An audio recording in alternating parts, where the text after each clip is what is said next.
Yo, yo, yo, how y'all feeling? Y'all good? I know I'm good. You good? I'm good. I'm your host, Solomon. This your girl, Toya. And this is The Be Different Podcast.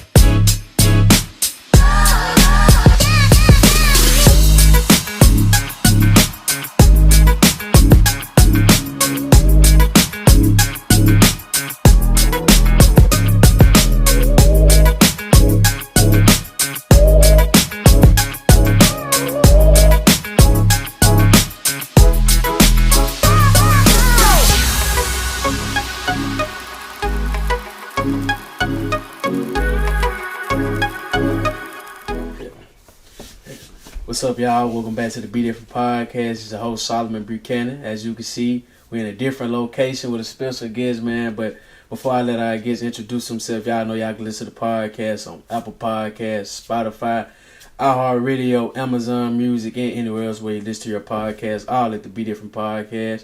Make sure to go follow us on our social media pages, Instagram @_ Be Different Podcast, X @_ Be Different Pod, TikTok Be Different Pod Be Different Pod _ Clips.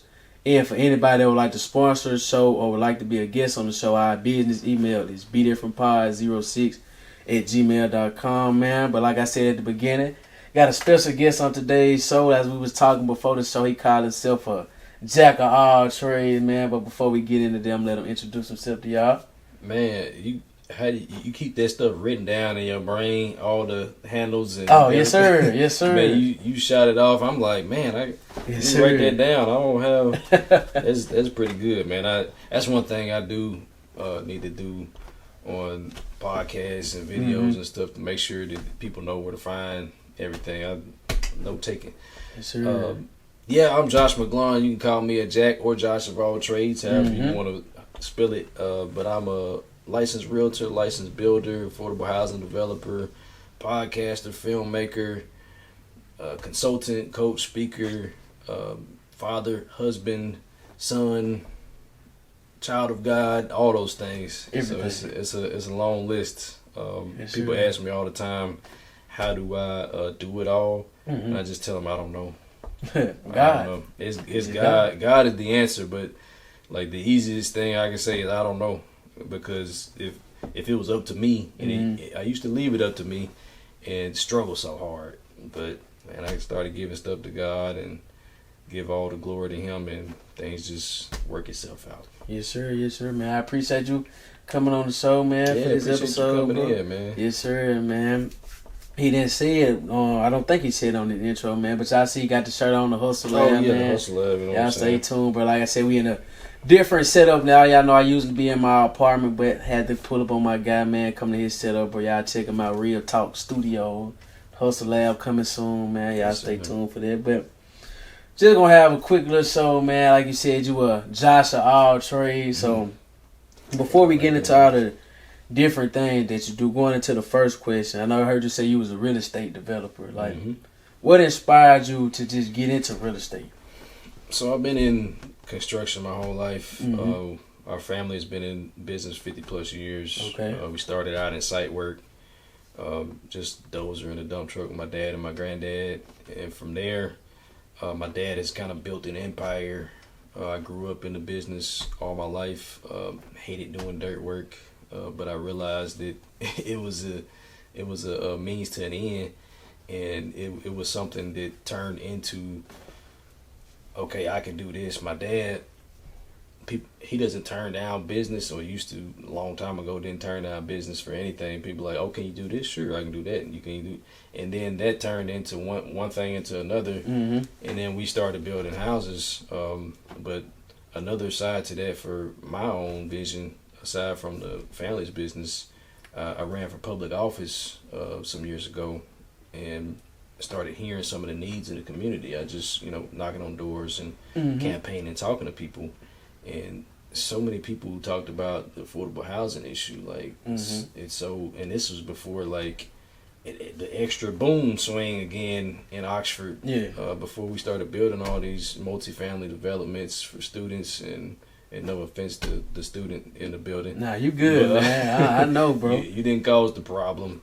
but the price is just steady going up around here in real estate, and it's a nationwide problem. But we decided to kind of put that together with our experience in construction, and just start developing housing. My dad been in real estate before I was born. Used to have 40-something rental properties, and I grew up in that part of the business too. So he and I both are licensed, and so we build and sell houses and invest in all that. Okay, man. Like you said, it's crazy that you bring that up about the affordable housing, because in my IMC class, he make us do a current event quiz every Tuesday, where he force us to watch the news, see what's going on around the area. And on one of the quizzes we took, the question was, why are like housing developers and stuff like that having trouble in the Oxford area with just the prices and things like that? And like you said, just so many with the students being here. We only here. Like, I'm from Mississippi, so if I wanted to like stay in Oxford, yeah, I could. But think about all those people that's not from Mississippi. We here 8 months at the most. So think about it, you gotta have those houses for them, and then we got other people that just come into Oxford, like you said, just Ole Miss football, SEC, college town. Like we was talking before, we even started recording. Just being in Oxford is different than being any other place in Mississippi. It's a different place for sure. But with you being a real estate developer and just developing different projects, what can you say has been your favorite project that you developed so far? Well, it's a couple of projects we got coming up that probably gonna end up being my favorite. But to this date, completed projects, I did. So in addition to like being the builder, contractor, whatever, overseeing the project, I also do some of the design work. So I'll pick out the finishes and fixtures and stuff like that. I enjoy like seeing like nothing turn into something beautiful. And there was, it was, I guess, probably the first house I built on my own, without me and my dad being involved. It was one of my own properties, and it turned out to be this beautiful greenhouse with a blue door, black tile backsplash, and it turned out so good, man. That's probably my favorite project from here. I bought a lot out in Water Valley. And it had nothing on it for years, and it was like a corner lot, just perfect for a pretty house like that. And y'all check it out on the McGlawn Homes. You can go to Josh McGlawn, Josh McGlawn, or McGlawn Homes on Instagram or Facebook.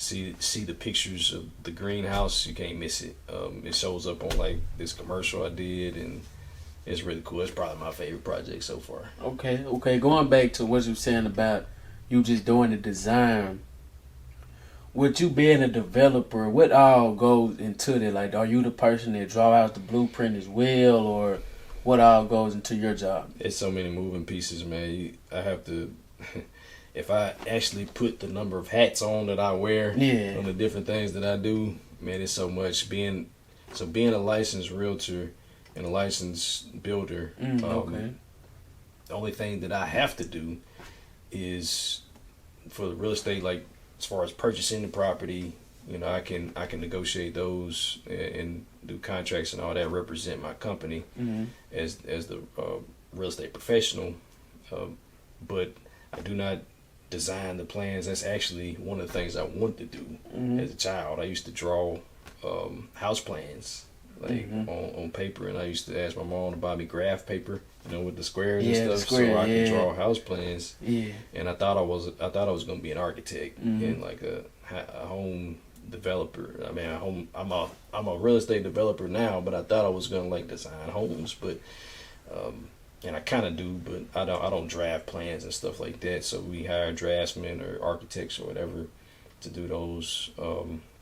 And we subcontract most everything out. Like most of the only thing that we do like in house, and we call it from the trees to the keys. So we can take you from the trees that you see on the site take them down, build a house, hand you the keys at the end. Yeah. Because we have the equipment and the expertise to do that. So yeah. for me personally, I do so much of the marketing and sales side.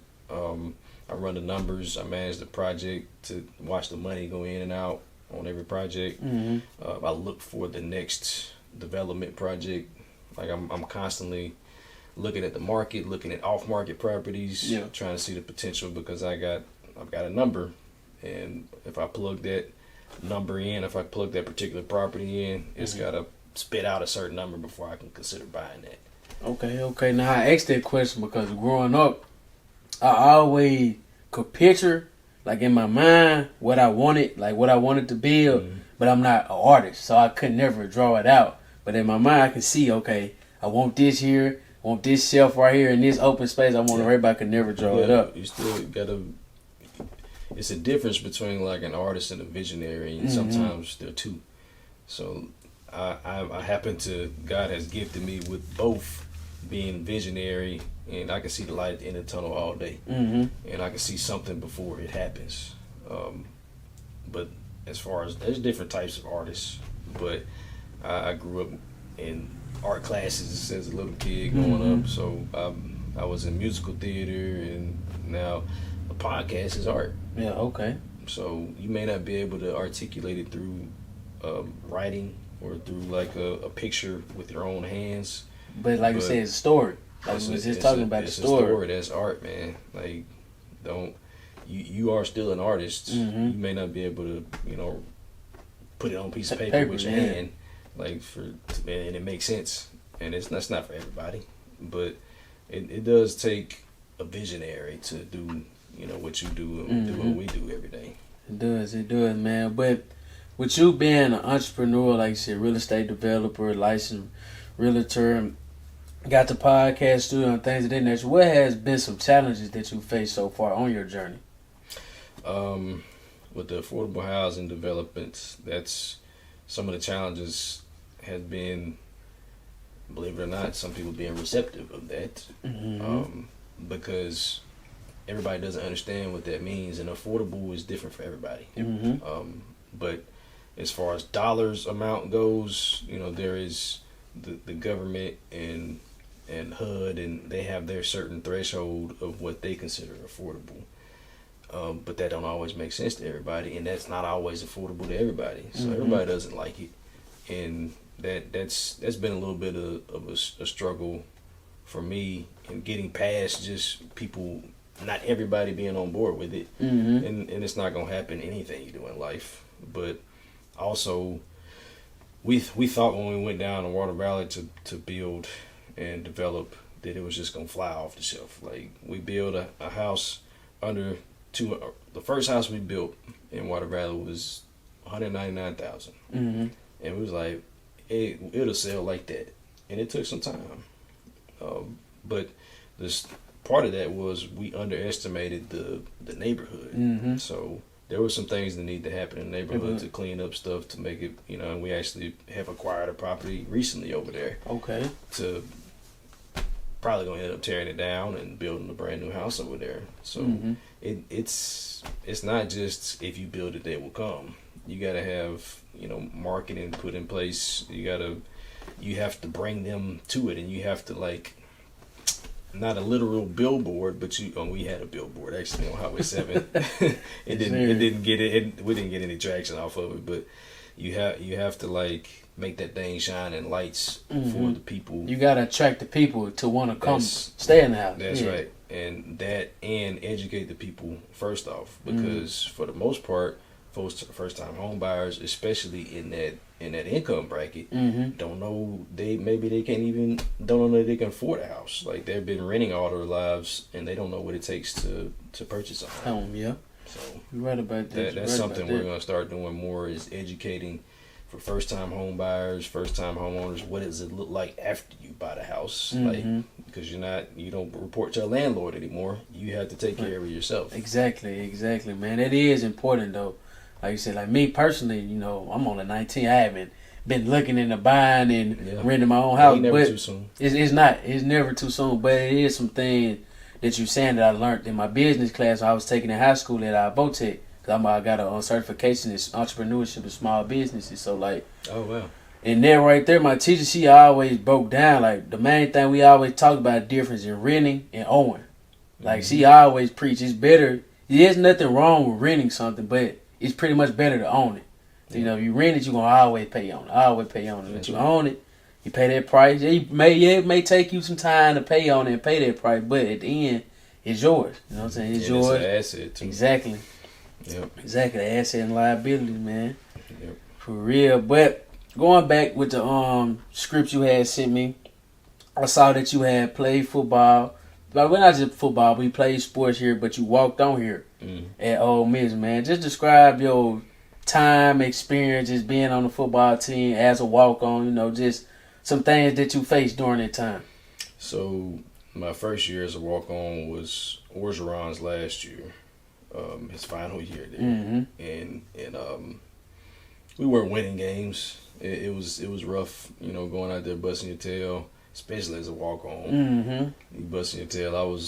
Don't get me wrong, like in camp, I was competing for a while, and then kind of the separation began. And if I'm being transparent, I don't really feel like I gave everything I could have at that time. So because I'm like, man, I'm a walk-on, they really ain't gonna give me that shot. Exactly.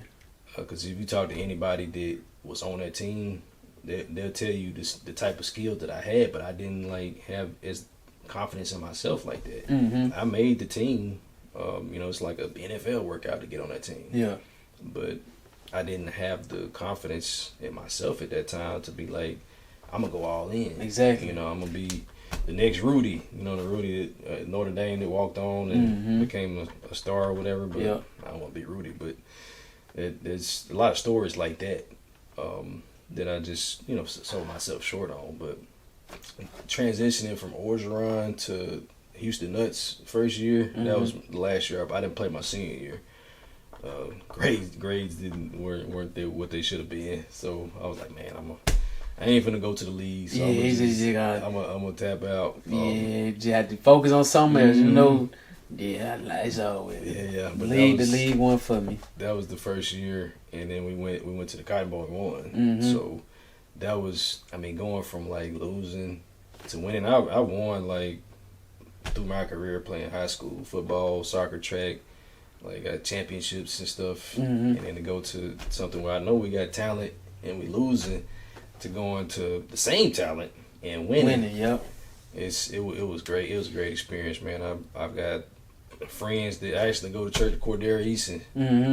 He's back at Ole Miss now with FCA, and he and I sometimes talk about the times, and you got friends for life. Oh yeah, and sure.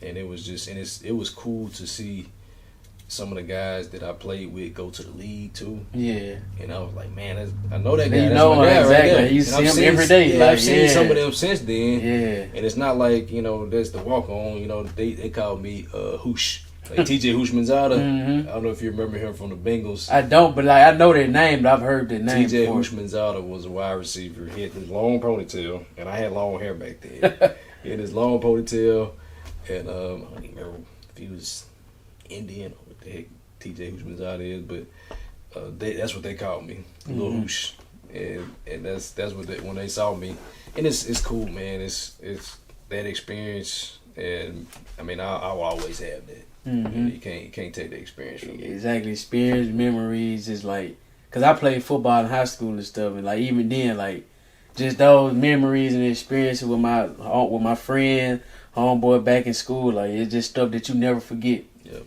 Never forget, man. But going back to what you said, you won in high school. Like I said, you're from the Oxford area, man. So what just inspired you just to walk on after high school? Like, did you have any offers to go play other programs after high school? I didn't have intentions. I didn't have any plans of playing football coming out of it. I could have probably gone to D2 or D3 and played soccer. I had one of my buddies that went to Memphis. He actually had a scholarship to Memphis, Matt Maloof. He had a scholarship out of high school to go to Memphis, play quarterback. His dad had connections at another school that he said, man, I can get you on over here.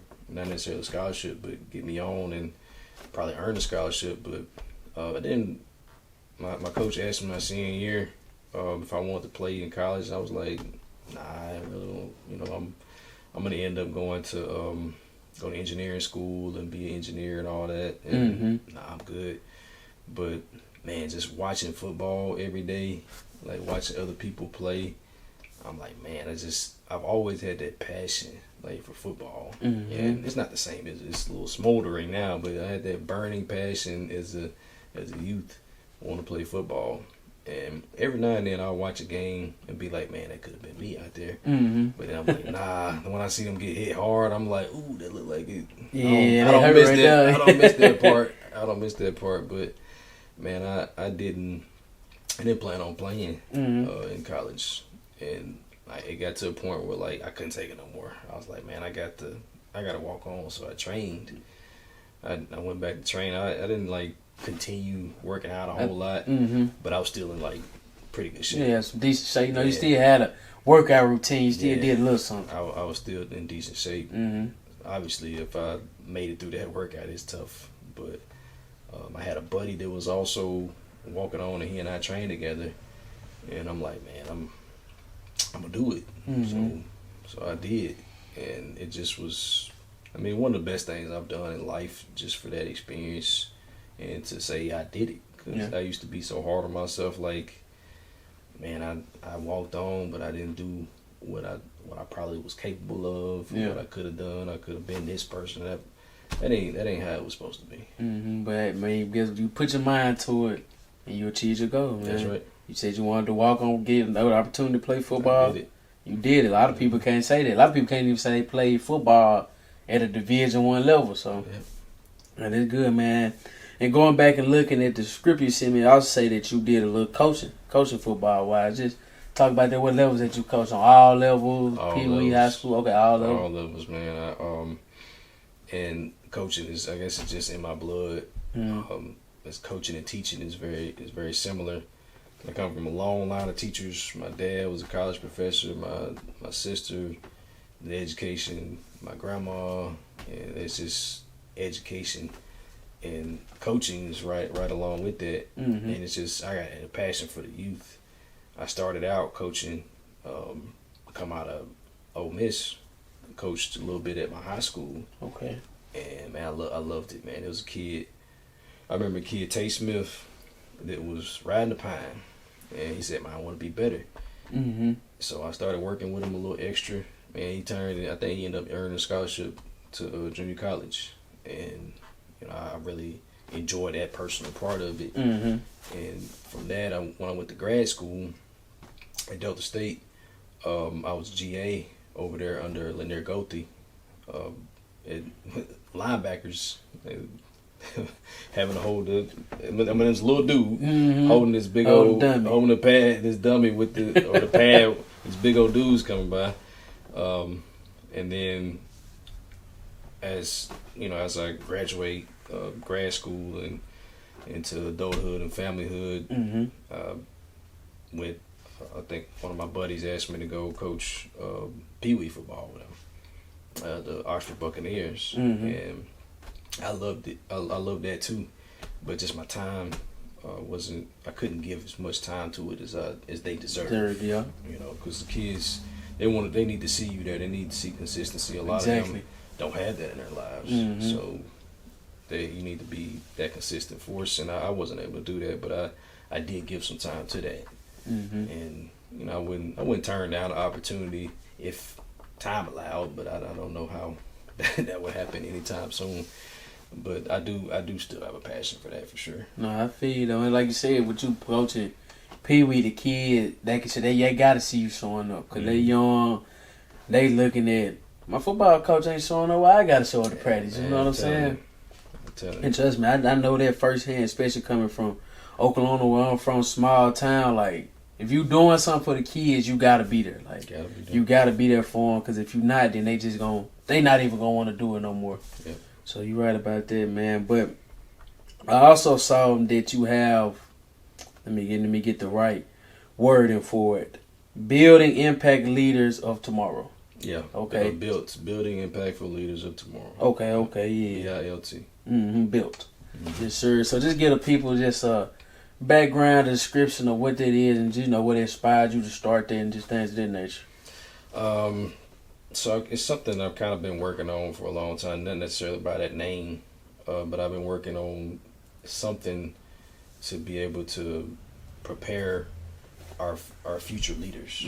So I speak and go and consult with schools and stuff, like local schools, and I'm just seeing how ill prepared they are, like for life. We have great curriculums and stuff in Oxford and Lafayette schools and stuff locally. I mean, we're some of the best schools in the state, but preparing for life is a totally different story. And you got to start that from within, because there's so many negative impacts around, like through social media and bad peers and stuff like that, where kids are not getting what they need to be just a good person and prepare for life, you know, after school, because social media is painting this picture for them that you can become a millionaire just, you know, in a few days. And I wish. There's no such thing as a get rich quick scheme or anything like that, or there's no easy route to anything. If anything worth having,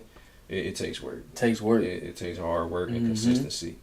And just some of the things that I've learned, you know, in my young adult life, and now being a father and a father and a husband, and, you know, business owner, learning things through self-exploration. Like, I need to pass that on to somebody. Yeah, I feel you. And if I could cast a wide net with that, and actually God woke me up in the middle of the night with that thing, with BILT, and it fits perfectly with what I do, because I build. Yes, sir. For a living. Exactly. I build podcasts. I build houses. I build, you know, hopefully my kids end up being good people. They will be, but it just like fit perfectly. So we'll end up creating courses and curriculum from the beginning to end, for teenagers, young people, to young adults, older adults that just want to better themselves and get to the next step in life. In addition to that, we'll have refined courses on real estate and real estate development and podcasting, you know, media, stuff like that. Yeah. So there will be, you know, specific courses and modules and content to help you know, expand your learning in those areas. Yeah, like expert. Yeah, man, I mess with it. Like you said, you gotta school. You know, you go to school, you learn the basics. You know, your math, your reading, your science, your writing, English. Like, you know, you learn the basics. But like you said, it's more to that after you get out of school. Once you really get in that real world, like we was saying earlier with the housing, like people don't understand what all comes to buying a house when you own it. You know what all come with it and all things of that nature. So like you said, the kids need somebody to come through and show them those things. Cause like you said, school, they just gonna teach them the basics. They ain't gonna teach them, like you said, like real life scenarios and things like that. And it also just come back to, you know, what you want to learn on your own. Like, yes, I graduated high school in 2024. While I was in school, you know, most people be like, I don't know what I want to do in school, but me, like I was telling you before the show started, I did my research. I researched, okay, this is what I want to do. I want to be a sports analyst. I want to work with sports media. This is what I want to do. It also just go back to that as well, having that mindset of, you know, this is what I want to do. This is what going to take to get there, and this is what I need to look into. But, you know, I'll never knock nobody that don't know what they want to do in life as well, because, you know, life just... Well, I see that a lot, too, in schools, where one of the first things I ask the kids, I don't care what age it is, what do you want to be when you grow up? What do you want to do? And I don't care if you're 5 or 15. Like, you need to, if you don't know, the older you get, if you don't know what you want to do, you need to start trying out things, start exploring stuff. And that's some of what we'll do also with Built. For those who don't know what they want to do, you start exploring things. Like exploration, there's an exploration period where, you know, this is what I enjoy doing. So let me explore what a career in something like that looks like, or these are the types of careers. If I enjoy drawing, okay, what types of careers can you do in drawing? Yep. And go from there. And you start just exploring different things, and something will hit at some point. But if you've never been exposed to those things, you'll never know. And that's why a lot of these kids don't know what they want to do because they haven't been exposed to enough. Yo, I was just about to say that when you were saying, going back and what you just, like, you want to be an artist, what are those things you want to be? Look it up. I was just about to say, coming from where I come from, being from Oklahoma, like, we got role models that we can look up to, people that done great things in the community, but we don't have those different options. Like, you got your school teacher base, you got your doctors and like your lawyers and stuff like that, but it's different than like you can like how you entrepreneur running your podcast, got our own studios, things like that, or like you said, want to be an artist. And how we were talking before the show, just being an artist is more than just painting. Like you said, just being a podcast, having a podcast is being an artist. So like I said, you got to be exposed to those different things just to see what the world offers. Because with technology now and the way the world advancing, you can have a job doing anything. That's really. Right. Like that's right, man. People are becoming influencers. What is an influencer? But you can do whatever it is that you do. You can influence somebody to do it. You get paid for it. Exactly. Do ads and all kinds of stuff. Just be careful. If you're on the other side of that, consuming that, watching the influencers, be careful on what you're influenced by. Yeah. Because it's all kinds of stuff. It's everything under the sun out there. Yeah, it's crazy that you say that because this organization I'm a part of on campus called Marksmen of Excellence. During our first little barbershop talks where you just come in, all the guys come in, like if you a part of Marks or if you just a regular student on campus, you come in, we can talk. And the topic was, are you using social media or is social media using you? And like we had some great discussion, like you said. My take on that was, I feel like me personally, I'm using social media because I'm not on social media looking like influenced by different bad negative things. Like you said, I'm on social media, I'm looking up what do I need to do to make my podcast video better, what better software can I use, what are some better microphone, different cameras. Like I'm using things to help me grow and gain experience and knowledge. Like you see, you can't use social media in the wrong way. Yeah, I like to say be a creator, not a consumer. So I create content and create followings and influencing instead of the other way around. I don't, no offense to people that do scroll. My wife scrolls. She scrolls TikTok all the time. But it's be careful with what you allow to come into you and how often and how frequently and to what capacity, because man, you sitting there scrolling all day, next thing you know 30 minutes, an hour, 2 hours gone by and you ain't accomplished nothing. Ain't accomplished nothing, just your mind, you're wasting your mind. You're wasting, you're looking at the screen, scrolling through TikTok. And I get the entertainment value, and there are a lot of things that you can learn. Like she looks at a lot of nursing, she's a nurse. She looks at a lot of nursing stuff to help her prepare for whatever and tests and stuff like that. She's going back to school, and that's cool, but you have some people that just scrolling through some nonsense. And it's gonna, as long as you watch it, it's gonna keep feeding you nonsense. Yep, man. Like you said, you just gotta put yourself. I always tell people that to me, because I like being around people that's not like-minded like me, because I have my goals, what I want to do, but they want to do something in life.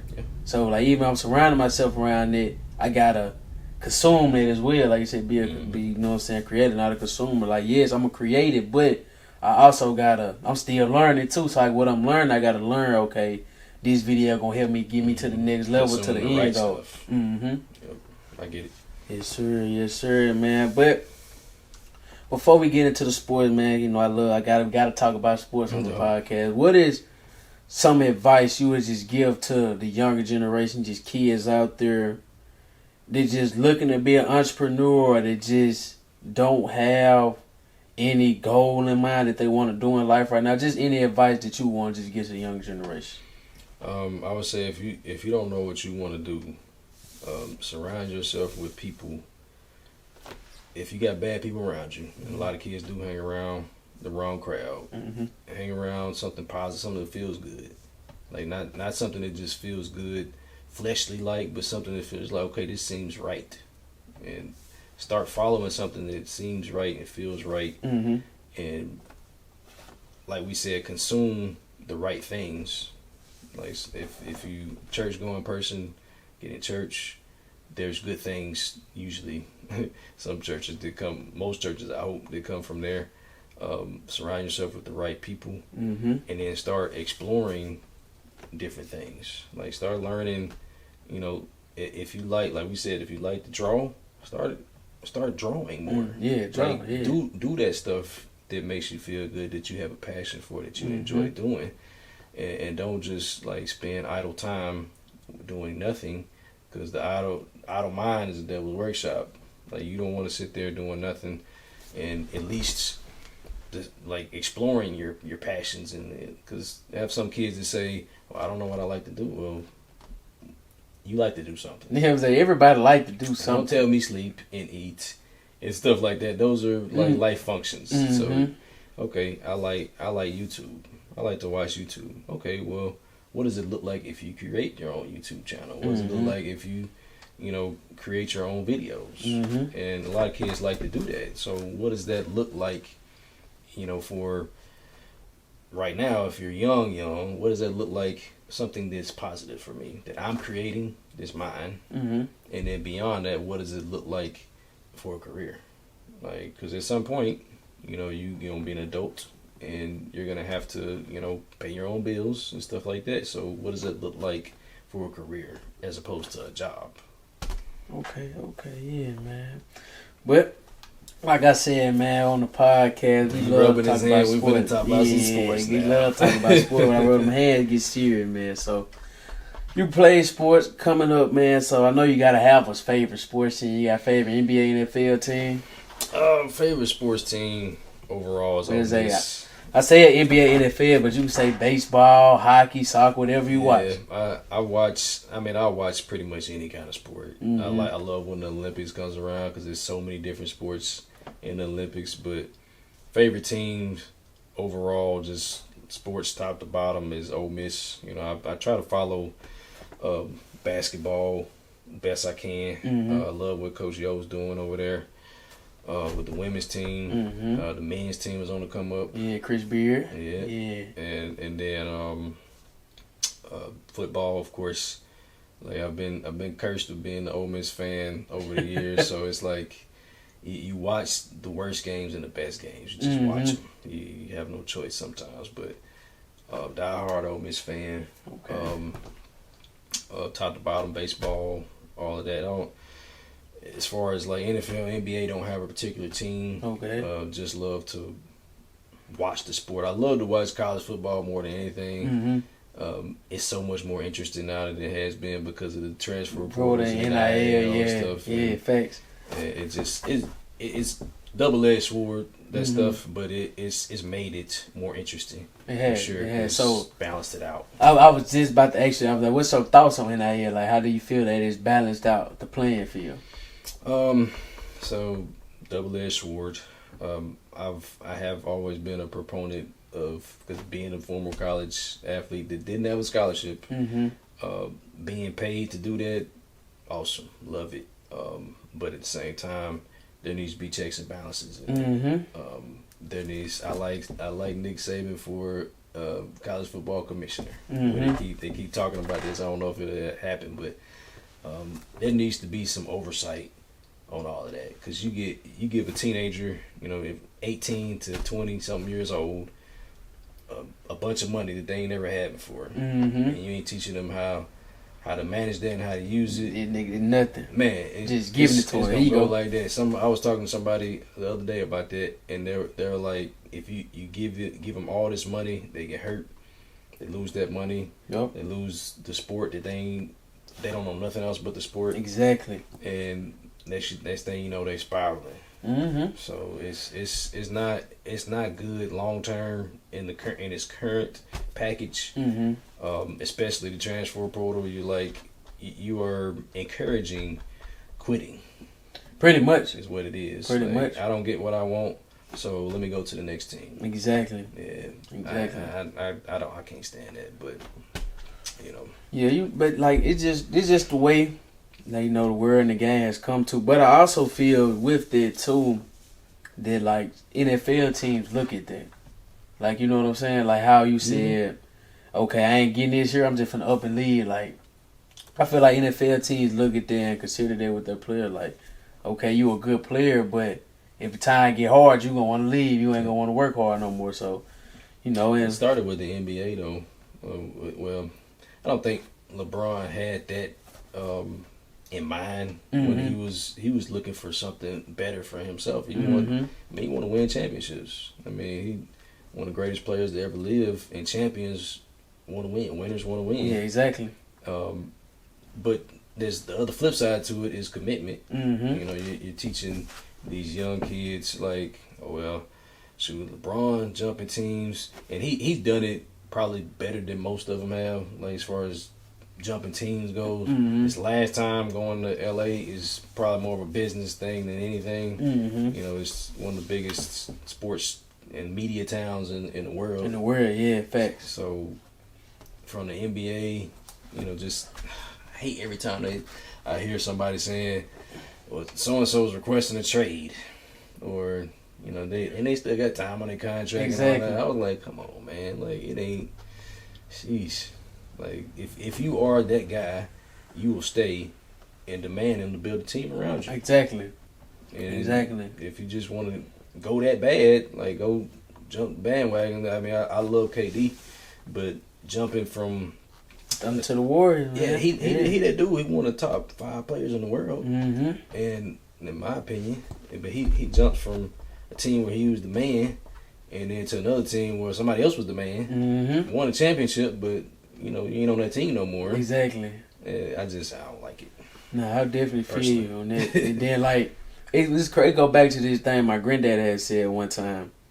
He was like, when it comes to NIL, he feel that if they not gonna cap the money off to like a certain amount, he feel as if they should make it like a contract. Like say in your contract, okay, I'm paying you this amount of money, you gotta stay here at least 2 years. You know what I'm saying? I agree. So like where I'm paying you this money, you don't up and leave next year. You know what I'm saying? You gotta get some time out of this player since you're gonna pay him all this money. I agree. I completely agree with that because I mean you're treating them like professionals, so it needs to be treated like a professional situation. You're right. Like there need to be. I'm sure in a lot of cases there are contracts involved, but I mean it's not enough. Whatever they're doing is not enough to keep certain players there. What's that? Nico. Yeah. I mean, I don't want to say his name. You know what I'm talking about. Yeah, you're talking about the quarterback right here from Tennessee. I mean, I may be a lava. Yeah. Yeah. Something like that. I know. So he was.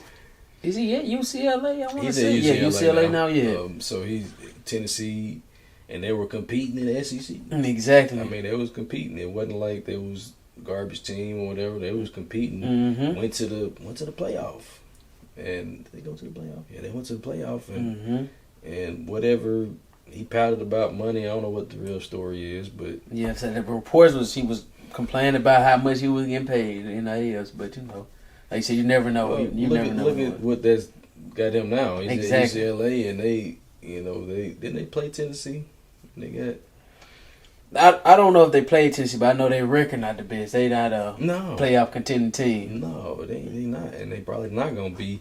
I probably don't even think they might not even be bowl hills, but really. Yeah, I know they like 3 and 4 or something. I know they fired their coach and got their new one. They won a few games after that, but I don't think they. Like you said, it need to be some rules and regulations to it. Like we know it's some there, but it got to be something else too, like to balance it out completely. Like, I think they scared to put too many rules on it because right now it's gonna end up like. The players, then you'll end up having to have a players' association and all that, which I agree, you should have a union. You should, especially now since they getting paid too, like labor, publicly. Like you're working, and this conversation is being had every day about this, I'm sure. But sooner than later, something needs to happen to govern all this stuff because anytime money is involved, especially you putting kids. These are kids. Kids, like for real, like you said, these still 17, 18, 19-year-old. Like, yeah, these kids getting involved. You introducing, and then you can do it at the high school level too. mm-hmm. You're getting them, like, give them a taste of what it looks like, to be a professional. Yep. And you need to treat them like that. Mm-hmm.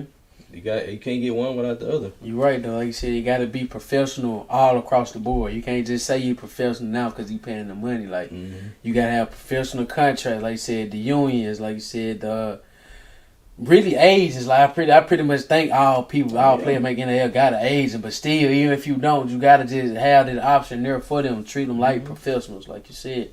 Because at the end of the day, now it's a business. Like it's been a business, but it's truly a business now because you got your players making money. You already making money off marketing and showing it on TV already. So, like you said, it's just a business all the way around. Got to keep everything professional. Yeah, well, the difference between then and now is they was already getting paid. And now it's just legal. It's just publicized now. Right. Exactly. Everybody know, he getting this amount of money. It ain't under the table. Now the dollars are way up than what they were before, I'm sure. I don't know what it looked like under the table money, but now it's like people getting paid in the 6-7 figures for stuff.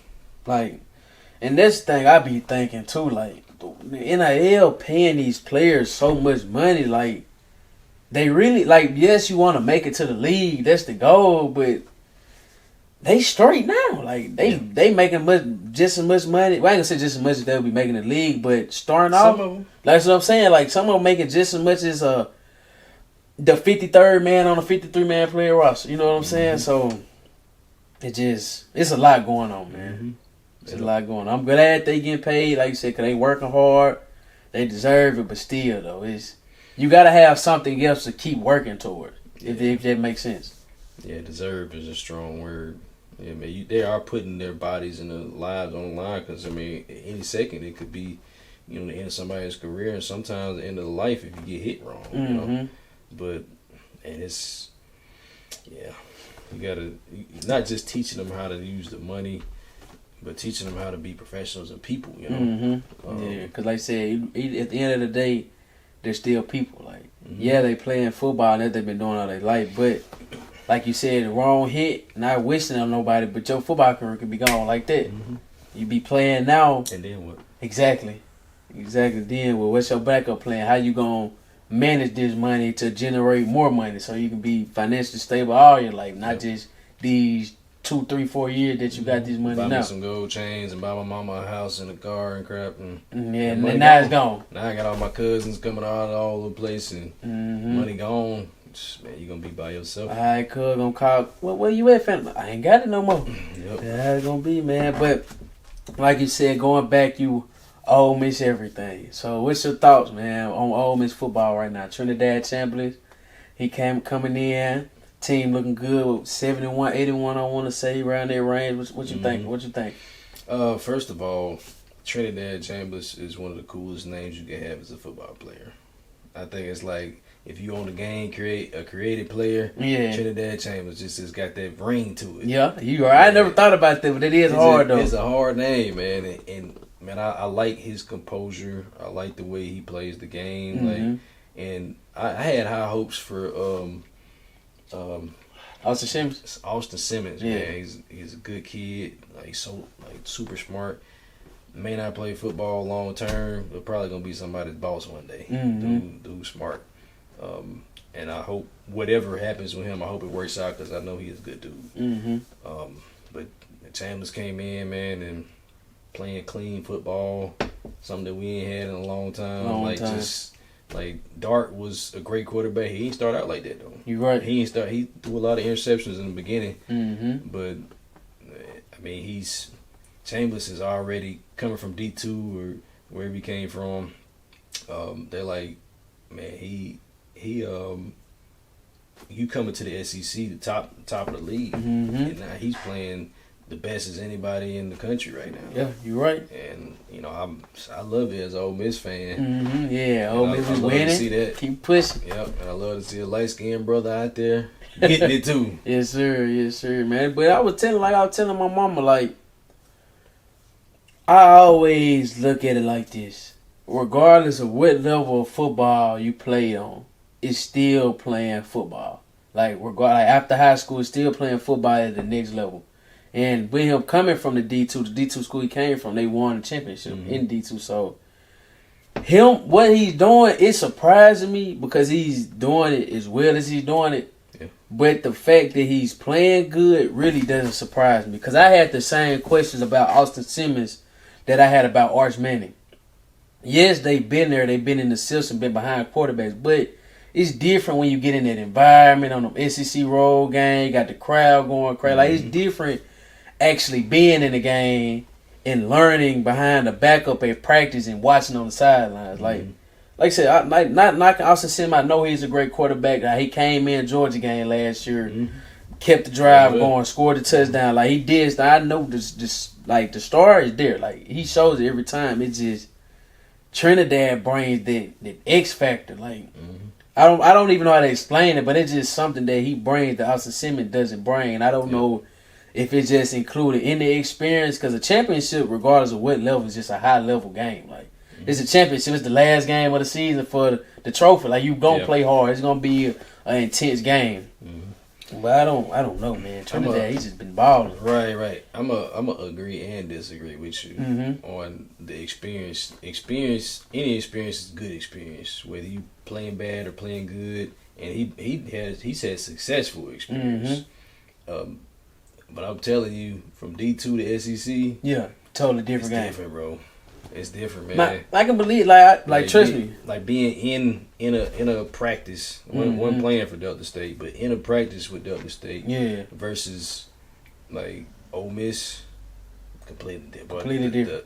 The talents and the speed you have. I played with Greg Hardy, and he was a freak athlete. Made 6'7", like 300 pounds almost. Well, when he was playing, probably about 280 or something. Just freak athlete, fast, strong, and just you don't see a whole lot of that in D2. You're right. It's it was some days I was scared out there for sure. Yes, sir. Going from offense to defense, and when I switched over to the defensive side, I had Michael Orr on the other side. And another freak athlete. Yeah. So it's like, it's different, man, from going from D2 and even other D1 schools to the SEC. Just the caliber of talents and the freak athletes that you see. Yeah. It's completely different. But I think it's something special about, it's obviously something special about Trinidad that Coach saw when they recruited him, because he wasn't near about the top recruit in the transfer portal like that. Wasn't nobody looking at him like that. And he saw something in him, and it's there. Like, he is, and the commentators talk about it all the time. He's just got this cool, calm demeanor. Not facts. Like, he never seemed rushed. Like, he always just going through his pace. He gonna play to his speed. Like, my first time where I felt like he was nervous or rushed was at the end of that Georgia game.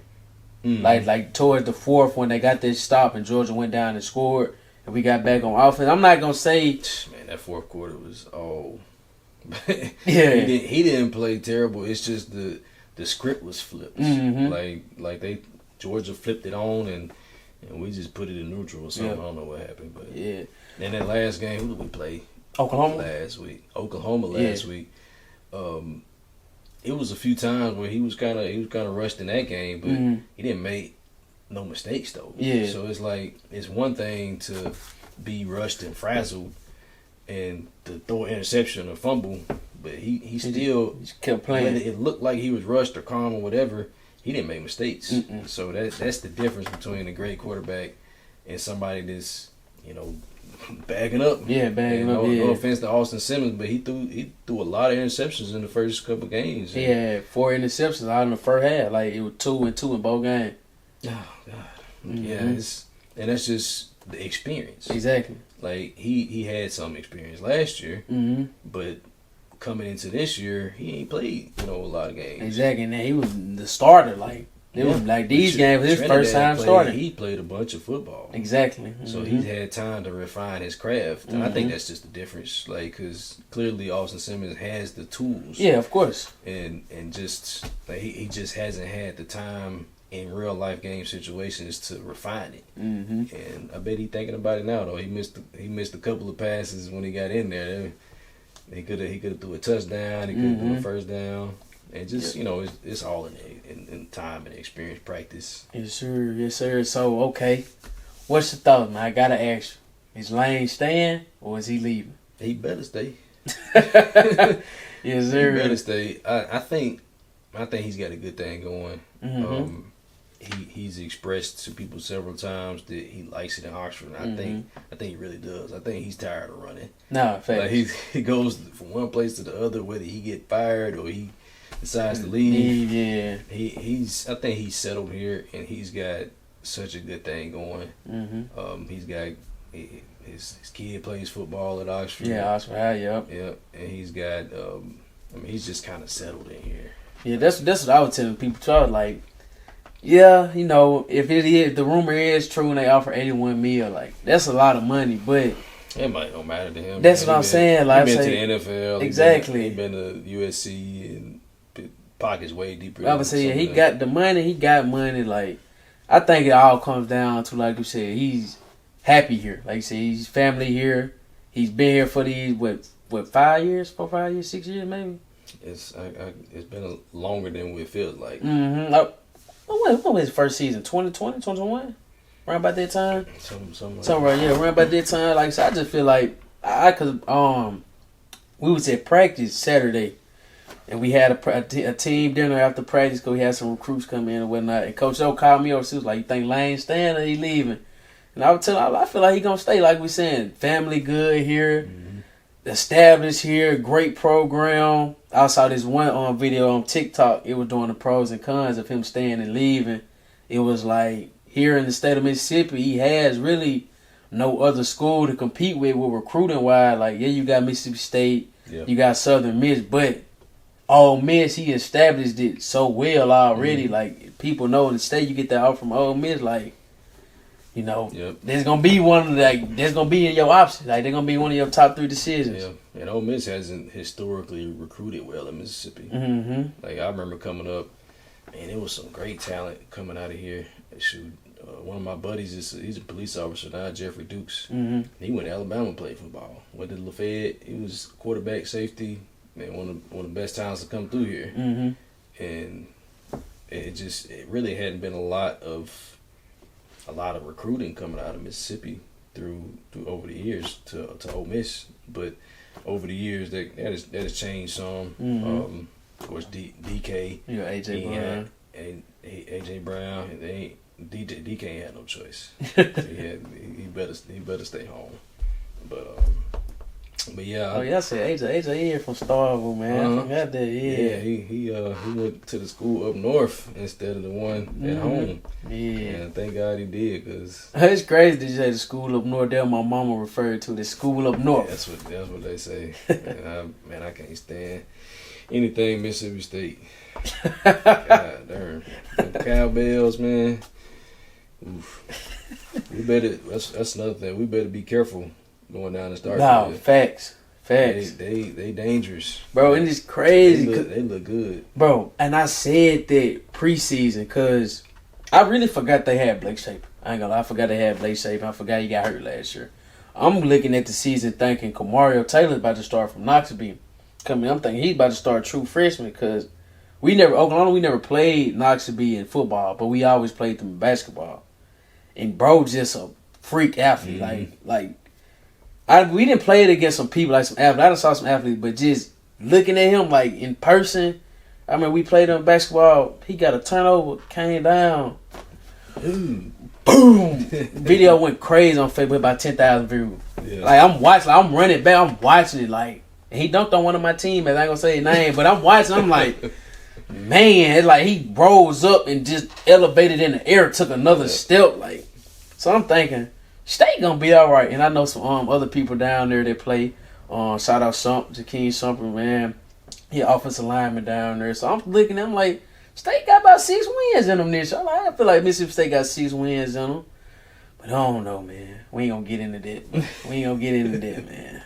But they all right though. Like you said, Egg Bowl, you can't never count that game out. Rivalry game. It don't matter what the previous records that everybody was. Don't matter nothing. Man, it's all grudge match. In my time, not these past few years, but growing up watching the Egg Bowl, it always be the team that you expect to win to lose. Like the year, like It kind of been like that. Like if Ole Miss were having a good season, State will come in and win that game. Mm-hmm. Or like State were having a good season, Ole Miss will pull the win out. So man, Until them times where we just blow them out. Yeah. Just need to be this year. If the team play to the level that I know that they can play it, then we should win that game easily. Like I don't feel like State defense have enough to stop our offense. Cause offense is rolling. Like Oh yeah. offense is rolling. Offense is tough. Look what we did to Georgia. Offense is tough. Offense is tough. It just And Oklahoma, two of the best defense in the country. It's just defense, man. Like I don't know. Yeah, our defense, man, they lacks a lot to be desired. I don't know, man. I don't. They need to get it together, man. Nah, for sure. facts, and I don't know if it was just because we were so spoiled last year with the amazing D line that we had, well, really amazing front seven that we had. Mm-hmm. But I don't know, man. Yeah, I don't know. It's night and day. It's like they don't want to tackle and they can't stop the pass, can't stop the run. I don't know, but they showed up this past game a couple times. Yeah, Oklahoma they did, man. They did show up. You know, a few times. They didn't play full 4 quarters, but it was definitely some spurts where they helped us win that game for sure. Yeah, and like trying to overcompensate on offense. Yeah, like defense definitely had their spurts, man. I know a lot of them guys on their defense side of the ball. Shout out them guys, man. Shout out Will Elkins, Chickasaw County boy. Yeah, For real. Chickasaw County. For real, man. But went to Houston. He should have came to Oklahoma, but he went to Houston.